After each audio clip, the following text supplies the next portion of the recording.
Our guest today is a polished songwriter and has the voice that will send shivers down your spine. Babalwa Mentjies is an accomplished jazz singer and is one of South Africa's greatest young jazz singers. She has performed with major musical giants and we're so glad to have her here in the loft with us today. Now let's give you a snippet of her exhilarating performance that you can expect from this young lass later in the show.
Join me.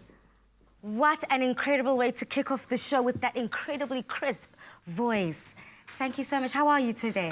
Thank you, Valisa, for having me today. I'm fine. How are you? I'm fantastic. Look, after that performance, I couldn't be anything other than great. You've got such a stage presence, such a surety within yourself when you're up there. But have you always been such an amazing, natural-born performer? Tell me about the little Babalwa growing up in Grahamstown, Ngidi. Oh, man.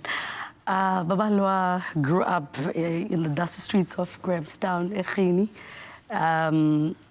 She grew up as this shy, reserved young girl, but who always had a passion and love for arts.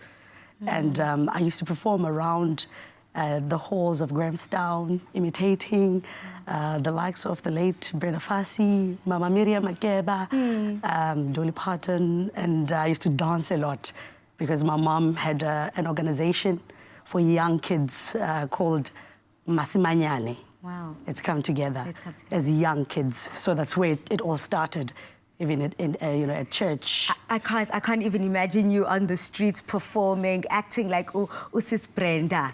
I mean, what is the response that you got from people? Oh, it was amazing. And we used to go around the streets performing It's a Wedding Day. Yes. And we'd dress up, like Brenda. I'd dress up like Brenda and we'll have, other kids dressing up, in wedding gowns. You have to give me a snippet of that. I will. Yeah, go right now. Oh. It's now or never. Really? I mean, you've already warmed me up so well. Come on, you have to give me a snippet of Uprend. Oh, okay. Bangitolile abangana xolo bangixhopha ngezibham nemikhonto noma ngingamemesa mama akusizi lutho. Oh, Balisa. Hear me now, Ngosia. Amen.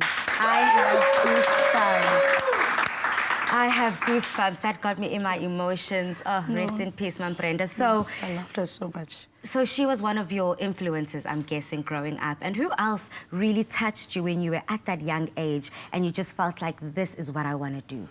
It was Mama Miriam Makeba. My dad used to play her records day in, day out, you know, and I used to imitate her as well, like the Pata Pata. That's the famous song that I perform around, you know, venues. Yeah. Yes, darling. I love that. And when I believe things choose you, sometimes you don't necessarily choose a position, a path in life. And music kind of came to you, I guess, in that way. And then you decided to answer back and say yes to jazz. Why jazz? What was it about jazz music that kind of got you? As I mentioned to you, my dad used to play a lot of records, and he'd play your Cat Whirling, the great Utata Winston Mankungungoza, of which I'll perform, you know, the song later on. And he'd play, you know, the jazz music, even classical music. Yes. And Ella Fitzgerald as well. And I'd imitate how to sing Ella as well. So I was so into music at a very young age, you know, of about 9 years. Wow. You know, and I did, there's a pic that I took with Tata Winston Mankungu. Yes, I wanted to ask about that collaboration from Tata Winston. How was it? How did it even come about? You know, as a graduate from UKZN, they normally have these year-end functions called, year-end events called the Jazz Jewels. Yes. So they had a main feature. They featured him. Wow.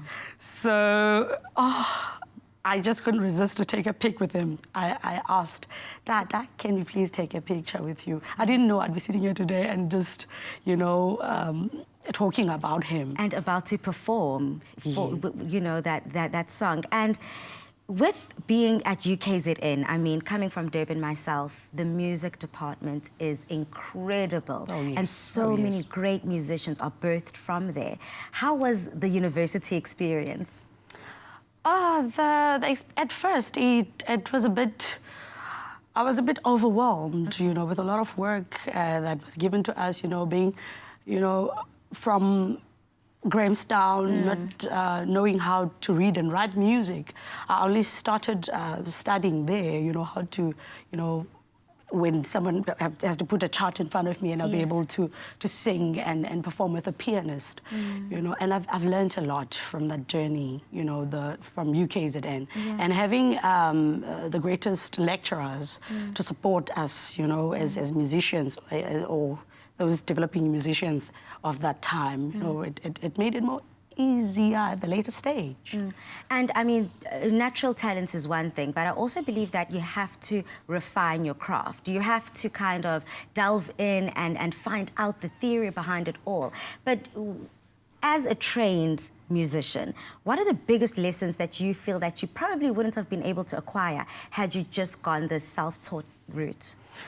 You know, being able to read music and write, you know, is actually one of the best, you know, skills that I've acquired, you know. And I think if you've got that music thing within you, you have to enhance it.